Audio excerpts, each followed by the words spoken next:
बेहतरी और कल्याण की कहते हैं कि ये टेक्नोलॉजी सरकार और नागरिकों के बीच की खाई को भर सकती है। टेक्नोलॉजी नागरिकों को अधिकार संपन्न बनाने का सशक्त उपकरण है। हम इस माध्यम की बेमिसाल क्षमता को पहचानते हैं। डिजिटल इंडिया का लक्ष्य देश को डिजिटल रूप में अधिकार संपन्न समाज बनाना है। हमने जन जन की भागीदारी है, यह भ्रष्टाचार पर प्रहार है। डिजिटल इंडिया से नागरिकों का जीवन आसान हुआ है। गुड गवर्नेंस से जहां गरीबी का कल्याण हुआ है, को सुशासन देना अपनी सर्वोच्च प्राथमिकताओं में रखा है। इसका कहना है कि सरकार में कार्य कर रहे प्रत्येक कर्मचारी का कर्तव्य है कि सिस्टम के साथ काम करते हुए वे समाज की बेहतरी के लिए कार्य करें। सुशासन का रास्ता ई गवर्नेंस के माध्यम से ही आता है। इसलिए सरकारी योजनाओं का लाभ सीधा पात्र व्यक्ति तक पहुंचना सरकारी कर्मचारियों का सबसे महत्वपूर्ण कार्य है। राज्य सरकार का ध्येय जनता को ईज ऑफ लिविंग प्रदान करना है, सिस्टम में पारदर्शिता लाना है, भ्रष्टाचार पर जीरो टॉलरेंस को और बेहतर सार्वजनिक वितरण प्रणाली प्रदान करना है। अनुशासन कर्मचारियों और अधिकारियों से आह्वान करूंगा कि वे नागरिकों तक हर सरकारी सुविधा का लाभ पहुंचाने के लिए तत्पर हमेशा तैयार रहे। और इसके साथ ही ये कहना चाहूंगा, अगर हमने विकसित भारत का सपना देखा है तो हर नागरिक का ये फर्ज बनता है कि अपने देश के लिए कुछ न कुछ कीजिए। और आप लोगों के पास तो सरकारी जॉब है, आप तो बहुत कुछ कर सकते हो क्योंकि सारा सिस्टम आपके हाथ में है। अगर आप चाहो तो एक दिन में सिस्टम बदल सकते हो। कैसे? मेरे पुंडरी हल्के में 54 गांव है और 54 के 54 गांव में खुर्दे खुले हुए हैं शराब के। सबको पता है कि प्रशासन को कम से कम 10-20 नाम ऐसे दे चुका हूं कि ये नशा बेचता है, इसको पकड़िए। पुलिस कहती है कि पकड़ लेंगे, अच्छे से नाम दीजिए, सुबह पकड़ते हैं, शाम को छोड़ देते हैं कि कुछ नहीं मिला। पुलिस को पता है क्योंकि वो हमसे बेहतर जानते हैं नशा बेचने वाला अपने दुकान में नशा नहीं रखेगा, वो दाएं बाएं रखेगा। पुलिस चाहे तो उसको सिस्टम को खत्म कर सकती है। मेरे स्कूलों की बात करता हूँ, शिक्षा का 115 स्कूल है मेरे पुंडरी हल्के में। ऐसा एक भी स्कूल नहीं है जहां पे टीचर्स की कमी ना हो। क्या हमें नहीं दिखता? क्या हमारे बीओडीओ को नहीं दिखता? गुड गवर्नेंस है।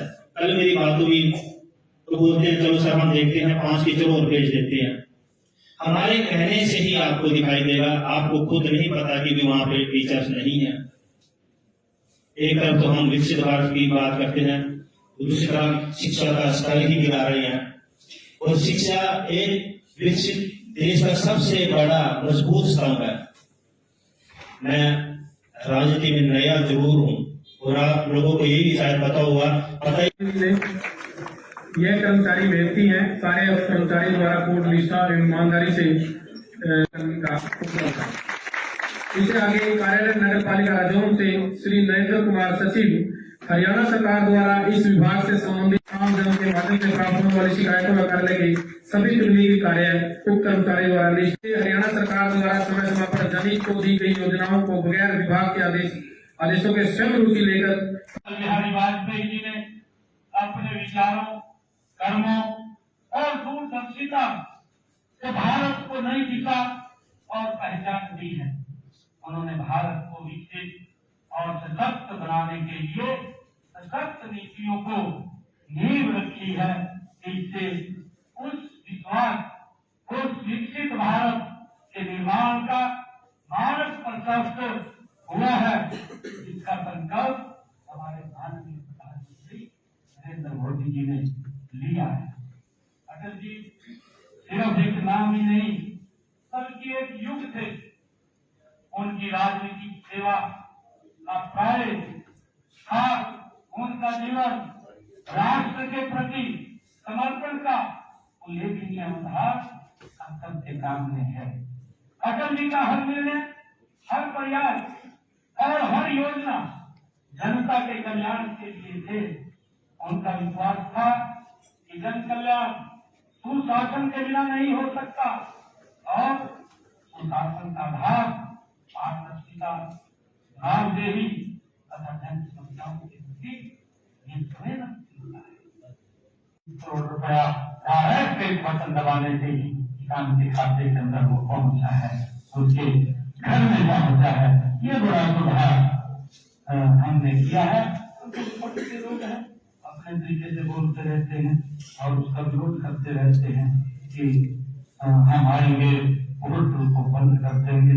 परंतु पोर्टल की सरकार कहकर अपना राज और आने पर पोर्टल बंद करने का ऐलान उन्होंने किया, तभी तो किसानों के खातों में सीधे भुगतान का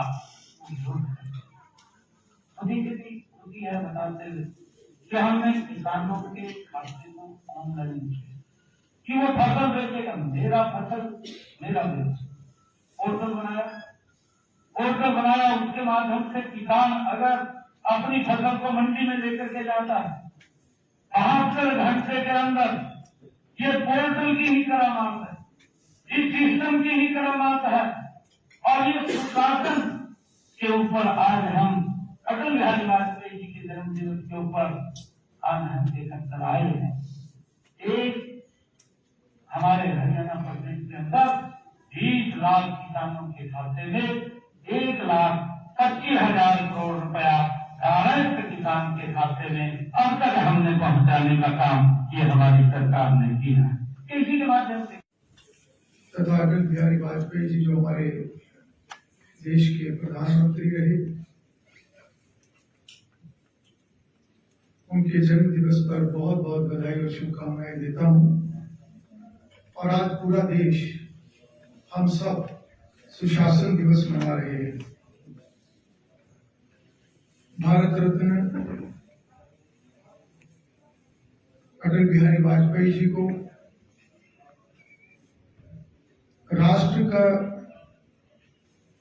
सुशासन पुरुष या सुशासन का राष्ट्र पुरुष ऐसा कहा जाता है। और माननीय अटल जी एक बहुत ही साधारण परिवार के अंदर उनका जन्म हुआ। अपने कठिन परिश्रम से, अपनी राष्ट्रभक्ति से, अपने अनुशासन से उन्होंने प्रधानमंत्री रहते हुए देश में अनुशासन की नींव रखने का काम किया। और माननीय अटल जी के राजनीतिक कौशल और दूरदृष्टि से भारत के अंदर एक स्थिरता का और सुशासन का मॉडल हम सबको मिला। आज इस अवसर पर जिला स्तरीय कार्यक्रम में हमारे बीच में उपस्थित विधायक सतपाल जांबा जी कार्यक्रम में हमने मुख्यमंत्री जी को भी सुना और उन्होंने सभी विषयों को टच किया है। अटल जी के बारे में भी उन्होंने चर्चा की।